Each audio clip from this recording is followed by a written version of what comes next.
राजकीय भर्ती अस्पताल की लैब में शराब पार्टी करने वाले 2 कार्मिकों की सेवाएं समाप्त, मेडिकल सुप्रिंटेंडेंट ने दी जानकारी। चूरू के राजकीय भर्ती अस्पताल की सेंट्रल लैब में शराब पार्टी करने वाले लैब टेक्नीशियन और लैब सहायक की सेवाएं अस्पताल प्रशासन ने समाप्त कर दी है। इस मामले की जांच के लिए 3 सदस्यीय जांच कमेटी का गठन किया गया था।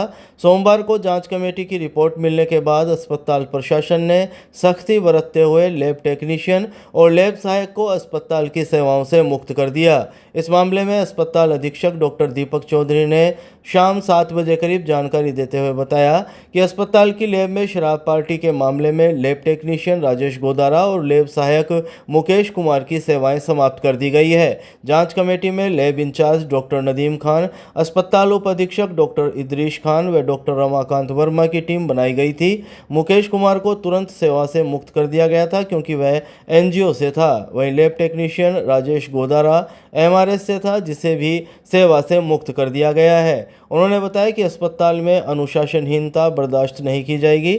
आपको बता दें कि अस्पताल परिसर में शराब पार्टी करने की शिकायत पर यहां निरीक्षण किया गया था, जिसमें सेंट्रल लैब में राजेश गोदारा और मुकेश कुमार शराब पार्टी करते मिले थे। मौके पर शराब के गिलास, नमकीन, सिगरेट आदि भी पाए गए। अस्पताल प्रशासन के द्वारा निरीक्षण के दौरान इस तरीके का एक मामला सामने आया था, जिसमें एक कमेटी का गठन किया गया। कमेटी की रिपोर्ट के आधार पर इस चीज़ को पाया गया कि वहाँ शायद इस तरीके की गतिविधियाँ की गई थी, और कमेटी की रिपोर्ट के आधार पर और आपसी चर्चा करने के बाद दोनों जो कर्मचारी थे वो सेवा प्रदाता कंपनी द्वारा अस्थायी रूप से जो लगे हुए थे, उनकी सेवाओं को मामले की गंभीरता को देखते हुए समाप्त कर दिया गया है। व्हाट्सएप ग्रुप में बदनाम करने की शिकायत पर पुलिस ने वार्ड संख्या 6 के युवक को किया गिरफ्तार, एसडीएम के समक्ष किया पेश। चूरू के वार्ड संख्या 4 के एक व्यक्ति को व्हाट्सएप ग्रुप में बदनाम करने की शिकायत पर कोतवाली पुलिस ने कार्रवाई करते हुए एक युवक को गिरफ्तार कर लिया। गिरफ्तार युवक को सोमवार को एसडीएम के समक्ष पेश किया गया। कोतवाली थाने के हेड कांस्टेबल सुभाष चंद्र ने शाम 5 बजे करीब जानकारी देते हुए बताया कि वार्ड संख्या 4 के एक व्यक्ति ने कोतवाली थाने में शिकायत दी थी कि वार्ड संख्या 6 निवासी सद्दाम हुसैन व्हाट्सएप ग्रुप में उसे बदनाम कर रहा है। इस शिकायत के बाद कोतवाली पुलिस की टीम ने गश्त के दौरान सद्दाम हुसैन की तलाश शुरू की। पुलिस टीम गश्त करते हुए पंखा सर्किल पहुंची तो उन्हें सद्दाम हुसैन मिला, जिससे परिवाद को लेकर पुलिस ने पूछताछ करनी चाहिए तो वह आक्रोशित हो गया और परिवादी को गालियां निकालने लगा। पुलिस टीम ने उसे शांत रहने के लिए समझाइश की, लेकिन वह नहीं माना और कहने लगा कि वह परिवादी को कौम में बदनाम कर देगा। उसने धमकी दी कि वह जहां भी उसे मिला उसके हाथ पैर तोड़ेगा।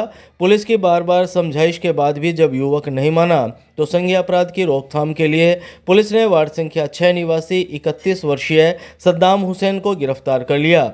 सद्दाम हुसैन को 170 बीएनएस में गिरफ्तार किया गया, जिसे एसडीएम कोर्ट में पेश किया गया।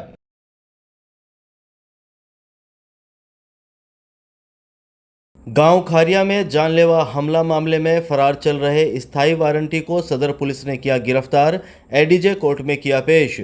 चूरू के सदर थाना अंतर्गत गांव खारिया में साल 2018 में हुए जानलेवा हमला मामले में फरार चल रहे स्थायी वारंटी को सदर पुलिस ने गिरफ्तार कर लिया। गिरफ्तार स्थायी वारंटी को सोमवार को एडीजे कोर्ट में पेश किया गया। कोर्ट के द्वारा आरोपी के खिलाफ करीब 5 महीने पहले वारंट जारी किया गया था। सदर थाना के हेड कांस्टेबल राकेश कुमार ने शाम 6 बजे करीब जानकारी देते हुए बताया कि सदर थाने में साल 2018 में गांव खारिया के राजू ने जानलेवा हमला करने का मुकदमा दर्ज करवाया था। ये मामला एडीजे कोर्ट में लंबित है। इस मामले में आरोपी बिसाऊ का 35 वर्षीय रवि कोर्ट में पेश नहीं हुआ था, जिस पर न्यायालय ने आरोपी रवि के खिलाफ स्थायी वारंट जारी कर दिया था। स्थायी वारंट जारी होने के बाद से ही सदर थाना पुलिस को आरोपी की तलाश थी। उन्होंने बताया कि अब आरोपी को गिरफ्तार कर कोर्ट में पेश कर दिया गया है। सदर थाना में दर्ज साल 2022 के हत्या मामले में डीजे कोर्ट ने महिला सहित 2 जनों को सुनाई उम्र कैद की सजा। लिव इन में रह रही महिला ने संपत्ति के लिए प्रेमी सहित 6 लोगों को दिया था जहर। चूरू के सदर थाना में साल 2022 में दर्ज जहर देकर हत्या के मामले में सोमवार को जिला एवं सेशन कोर्ट ने अपना फैसला सुना दिया। डीजे कोर्ट ने 30 वर्षीय महिला सुमन और पंडित ओंकारमल को आजीवन कारावास और 50,000 रुपये के अर्थदंड से दंडित किया है। चूरू के बिसाऊ रोड निवासी मनोज बेनीवाल की प्रॉपर्टी हड़पने के लिए उसके साथ लिव इन रिलेशन में रहने वाली शादीशुदा सुमन और तांत्रिक ओंकार लाल ने 10 नवंबर 2022 की रात को मनोज, उसके कार्मिक बाबूलाल सहित 6 लोगों को खाने में जहर मिलाकर दे दिया था। विषाक्त भोजन खाने से ढाणी मुनिमजी निवासी बाबूलाल गुर्जर की मौत हो गई थी, जबकि मनोज सहित 6 लोग गंभीर बीमार हो गए थे। इस मामले में मनोज की पत्नी चांद रतन ने सदर थाना में हत्या का मुकदमा दर्ज करवाया था। लोक अभियोजक रोशन सिंह राठौड़ ने दोपहर 2 बजे करीब जानकारी देते हुए बताया कि तारानगर के किलीपुरा निवासी सुमन और चित्तौड़गढ़ के नवानिया निवासी ओंकार लाल को आजीवन कारावास की सजा सुनाई गई है। उन्होंने बताया कि शादीशुदा महिला सुमन शहर के पूनिया कॉलोनी निवासी मनोज बेनीवाल के साथ बिसाऊ रोड स्थित नोहरे में लिव इन रिलेशन में रहती थी। मनोज बेनीवाल शादी पार्टियों में ऊंटगाड़ी, घोड़ी, डीजे आदि किराए पर देने का काम करता था। मनोज के नोहरे में चित्तौड़गढ़ निवासी पंडित ओंकार लाल का आना जाना लगा रहता था। ओंकार लाल से मनोज उधार दिए रुपए मांगता था। आरोपी महिला सुमन मनोज की प्रॉपर्टी हड़प कर उससे पीछा छुड़ाना चाहती थी। इस दौरान पंडित ओंकार लाल और महिला सुमन की नजदीकियां बढ़ गई थी। दोनों ने मिलकर मनोज को रास्ते से हटाने की साजिश रच डाली। 10 नवंबर 2022 की रात को पंडित ओंकार लाल ने सुमन को जहरीली गोलियां और पाउडर लाकर दिया, जो उसने रात के खाने में मिला दिया। इस खाने को उसके प्रेमी मनोज, कार्मिक बाबूलाल सहित 6 लोगों ने खाया था। जहरीला खाना खाने से बाबूलाल की मौत हो गई थी और मनोज गंभीर बीमार हो गया था, जो काफी दिनों तक जयपुर के अस्पताल में वेंटिलेटर पर रहा। सदर थाना में मुकदमा दर्ज होने के बाद पुलिस ने न्यायालय में चालान पेश किया। गवाहों के बयान और दस्तावेजी साक्ष्य के आधार पर डीजे कोर्ट ने सुमन और ओंकार लाल को हत्या का दोषी मानते हुए आजीवन कारावास की सजा सुनाई। ऑपरेशन सिंदूर को लेकर भारतीय सेना के सम्मान में बागला स्कूल खेल मैदान से स्वामी गोपाल दास चौक तक निकली तिरंगा यात्रा। पूर्व नेता प्रतिपक्ष राजेंद्र राठौड़ और विधायक हरलाल सहारण हुए शामिल। भारतीय सेना के ऑपरेशन सिंदूर को लेकर चूरू में सोमवार को तिरंगा यात्रा निकाली गई। भारतीय सेना के शौर्य और पराक्रम के सम्मान में निकाली गई इस तिरंगा यात्रा में पूर्व नेता प्रतिपक्ष राजेंद्र राठौड़ और विधायक हरलाल सहारण भी शामिल हुए। ये तिरंगा यात्रा शहर के बागला स्कूल खेल मैदान से स्वामी गोपाल दास चौक तक निकाली गई। इस तिरंगा यात्रा में बैंड बाजे और सजे हुए ऊंट व ट्रैक्टर भी शामिल किए गए। डीजे की धुन और देशभक्ति के गीतों पर युवाओं ने जोश के साथ भारत माता के जयकारे लगाए। इस तिरंगा यात्रा में शामिल लोगों ने अपने हाथों में देशभक्ति के जज्बे के साथ तिरंगे को थामे रखा। इस मौके पर पूर्व नेता प्रतिपक्ष राजेंद्र राठौड़ ने सुबह 11 बजे करीब कहा कि यह तिरंगा यात्रा सैनिकों के सम्मान में निकाली गई है। भारतीय सेना ने दुनिया को दिखा दिया है कि हिंदुस्तान की सैन्य शक्ति कितनी बलशाली है। आतंकवादियों के अड्डों को नष्ट कर दिया गया। आज हमारी सीमाएं मजबूत हाथों में सुरक्षित है। उन्होंने बताया कि इस तिरंगा यात्रा का उद्देश्य यही है कि हम सेना और ऑपरेशन सिंदूर के साथ हैं। राष्ट्र धर्म को निभाने के लिए यह तिरंगा यात्रा निकाली गई है।